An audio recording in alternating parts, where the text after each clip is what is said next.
जो भी आता है उसको आने देना है, वो जाता है जाने देना है। मेरा मान लेना कठिन है। फिर बहुत कुछ लोग ये भी कहेंगे कि मेरा नहीं मान लो तो फिर कर्म नहीं होगा।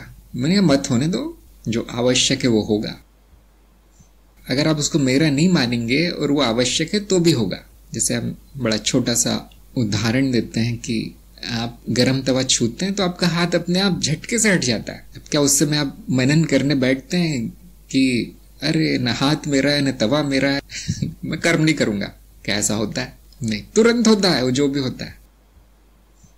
आप सड़क पार कर रहे हैं और तेजी से गाड़ी आ रही, भाग लेते हैं आप दूसरे छोर पे, भाग के चले जाते हैं। क्यों? बड़ा आवश्यक है। वहां पे मनन नहीं करने, गाड़ी मिथ्या है, सड़क है ही नहीं और शरीर तो मेरा नहीं है। ये सब नहीं सोचते हम। जो व्यवहारिक है वो अपने आप होता है। तो कोई बात नहीं, ये भी प्राकृतिक है कि इच्छाएं आएंगी, उसमें से कुछ पूरी होंगी, कुछ नहीं होंगी, कुछ जो है दुख पैदा करेगी, कुछ सुख पैदा करेगी, सब देख लेना है।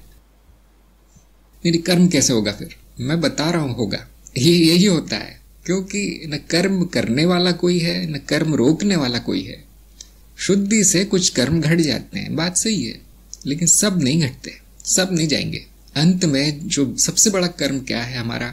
मनुष्य रूप में जन्म लेना, बार बार बार बार बार बार। मैंने कहा चलो 1-2 बार ठीक है, हाँ बहुत अच्छा है, अनुभव बहुत अच्छा है मनुष्य जन्म का। 10 बार हो गया, चलो अच्छा है।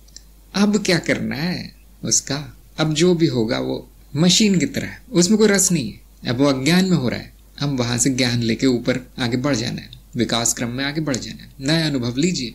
तो ऐसा होगा, जो प्राकृतिक घटनाएं वो होंगी। अगर दूसरे कार्य प्रभाव दिख रहा है कोई बात, उसको रोकने वाला भी कौन है? और ये जो बुरा प्रभाव दिख रहा है उसको जानकर दुखी होने वाला कौन है? ये देख लीजिए। विचार भावना भी कर्म है, हाँ कर्म है, सूक्ष्म कर्म है, इसलिए हम वो भी नहीं चाहते। लेकिन क्योंकि वो मेरे नहीं है तो वो आए चाहे नहीं आए हमें कोई फर्क नहीं पड़ता। हम कम से कम इतना कर लेते हैं कि स्थूल कर्म ना हो, क्योंकि स्थूल कर्म पुनर्जन्म के लिए कारक है। स्थूल कर्म जो हम संसार में करते हैं वही संसार में लाता है हमें। जो विचार में करते हैं ठीक है, उसका भी प्रभाव है। जो भावना में होता है ठीक है, उसका भी प्रभाव है। लेकिन जो वाणी और शरीर से हो जाता है उसको लौटाया नहीं जा सकता, उसके विपरीत करनी नहीं है।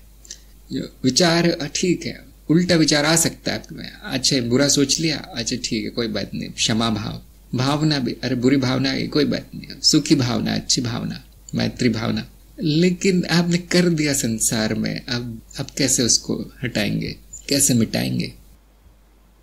जैसे तीर जैसे छूट जाता है धनुष से तो फिर नहीं आता वापस, अब उसके प्रभाव आएंगे, उसके फल आएंगे। तो हमें थोड़ा सा स्थूल कर्म के बारे में सचेत होना पड़ता है। बाकी आप साक्ष्य भाव में रहिए।